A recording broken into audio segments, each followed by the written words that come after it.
The rain outside did not just fall, it orchestrated a slow, deliberate siege against the asphalt of Highway 7, a forgotten stretch of road that cut through the dense, suffocating canopy of the lowland woods. It was 11:42 p.m.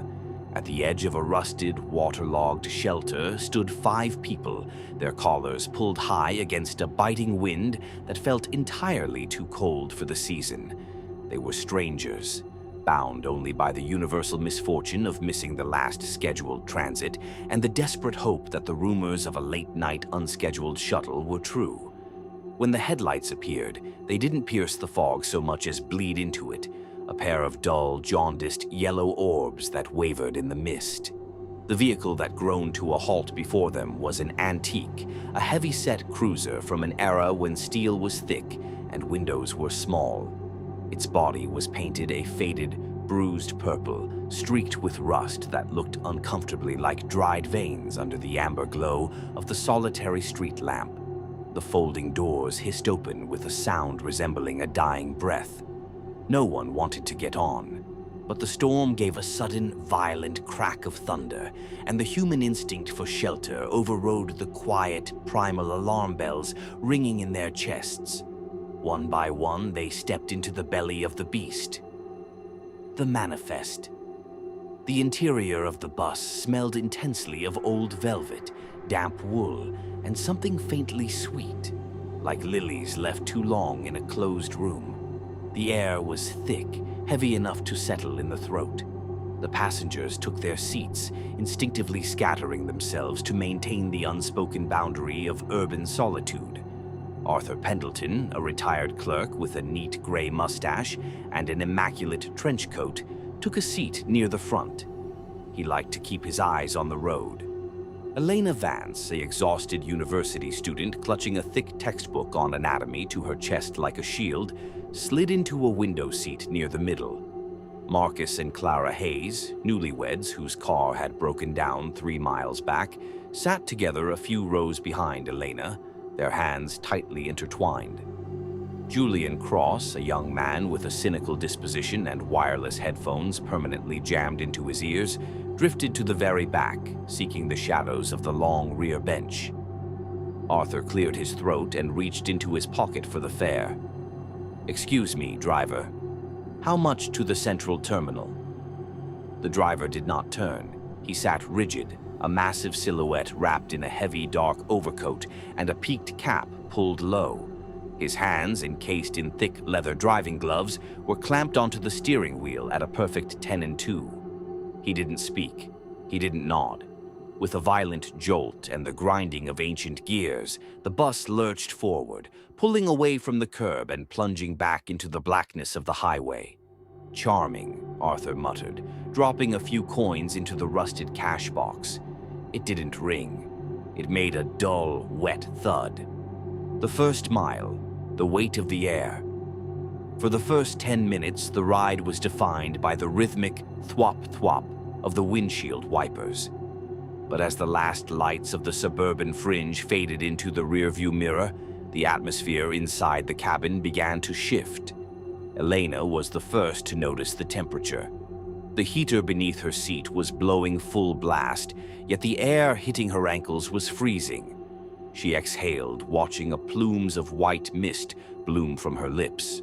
She rubbed her arms, glancing around. The digital clock on the dashboard, which had read 11:42 p.m. when they boarded, now read 0000. It did not change to 0001. It simply blinked. "Hey," Marcus called out from the back, his voice sounding oddly muffled, as if the velvet seats were swallowing the sound waves.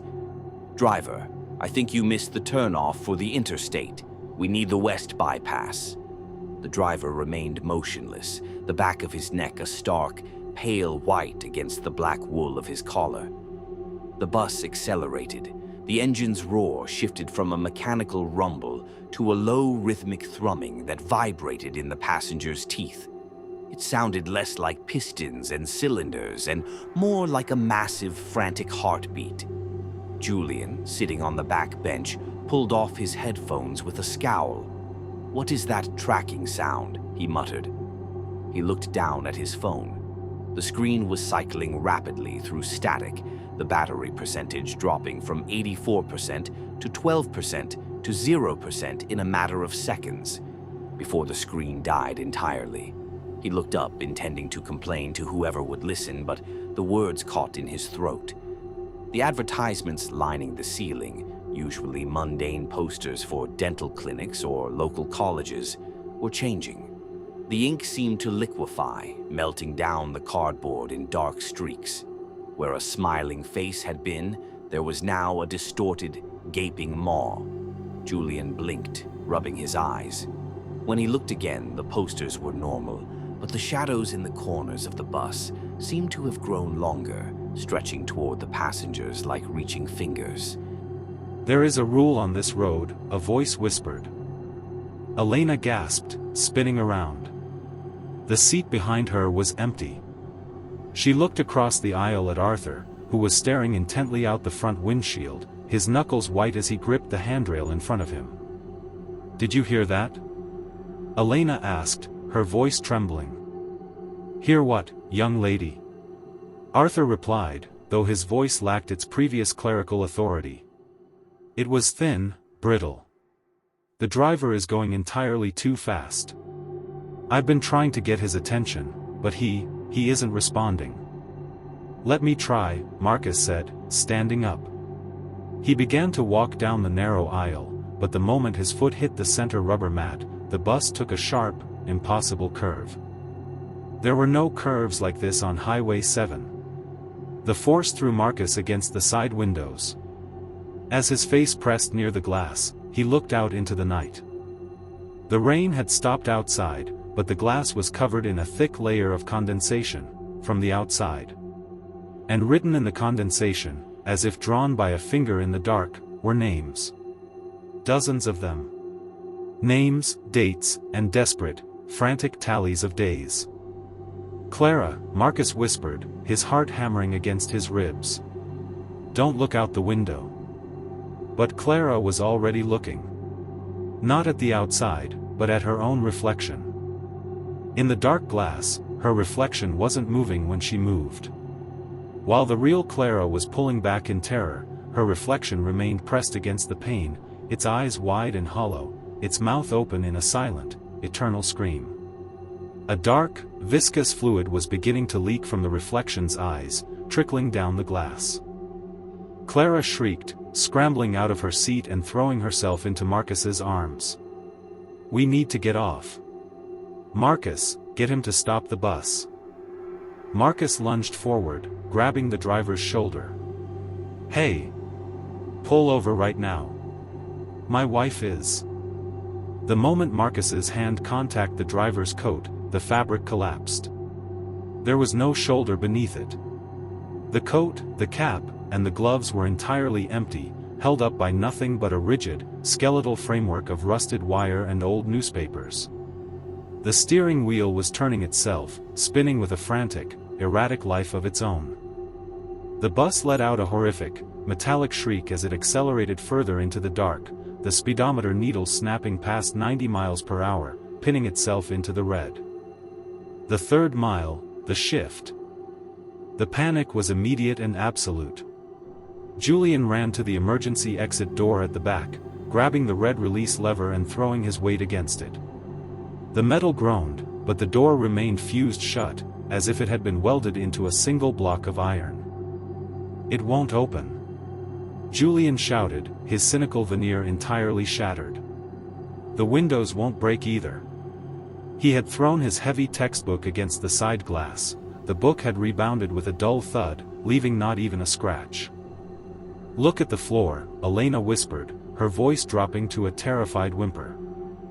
The floorboards of the bus were changing. The worn black rubber was bubbling, softening like melting tar. From the seams between the metal plates, a dark, thick liquid began to ooze upward. It didn't smell like oil or grease. It smelled of old earth, stagnant water, and decay. Then came the hands. They were pale, translucent, and skeletal, pushing through the floorboards as if stretching through heavy fabric.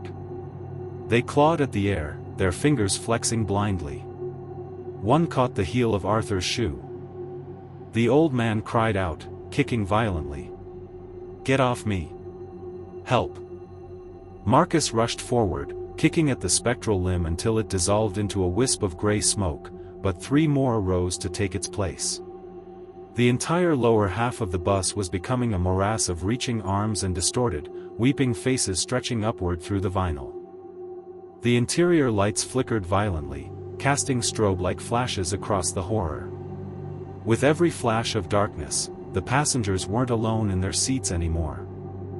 Sitting next to Elena was a soaking wet figure of a young boy, his skin blue and bloated from drowning, staring at her with empty sockets. In the row across from the Hayes couple, an elderly woman in clothing from the 1950s sat rigidly, her neck bent at an impossible, broken angle, her jaw unhinged. The aisle was filling with them, the ghosts of those the bus had collected over decades. The lost, the stranded, the forgotten. This wasn't a vehicle, it was a mobile purgatory, an apex predator of the highway that fed on the desperate and the stranded. The 4th mile, the confession of the road. Why us? Julian screamed, retreating to the top of the seats, holding onto the handrails to keep his feet away from the floor, which was now a swirling vortex of shadow and grasping limbs. We just wanted a ride. We didn't do anything. The bus doesn't care about what you did, Arthur said suddenly. His voice had gone quiet, a strange, terrible calm washing over him. He had stopped running. He sat back down in his seat, even as the cold, phantom hands began to wrap around his ankles, pulling him downward. "Arthur! What are you doing? Stand up!" Marcus shouted, holding a sobbing Clara against his chest as they retreated toward the dashboard. "It's not about what we did tonight," Arthur said, looking out the front windshield. The fog outside had cleared for a brief second, revealing that there was no road ahead. The bus was hurtling through a vast, endless void of gray mist, moving over a bridge made entirely of calcified bones and rusted metal. "I know this bus," Arthur whispered, a tear cutting through the dust on his cheek. 40 years ago. I was a dispatcher. I received a call.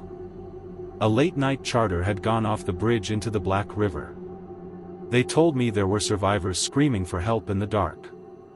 But it was freezing, the roads were bad, and I didn't want to risk the rescue crews until morning. I delayed the dispatch. By the time they went out, everyone was gone. Cold. Frozen. He looked down at the hands wrapping around his waist. They weren't clawing at him in anger anymore, they were pulling him down like an old friend welcoming him home. "It finally found the man who left them in the dark," Arthur said softly. "But we weren't there."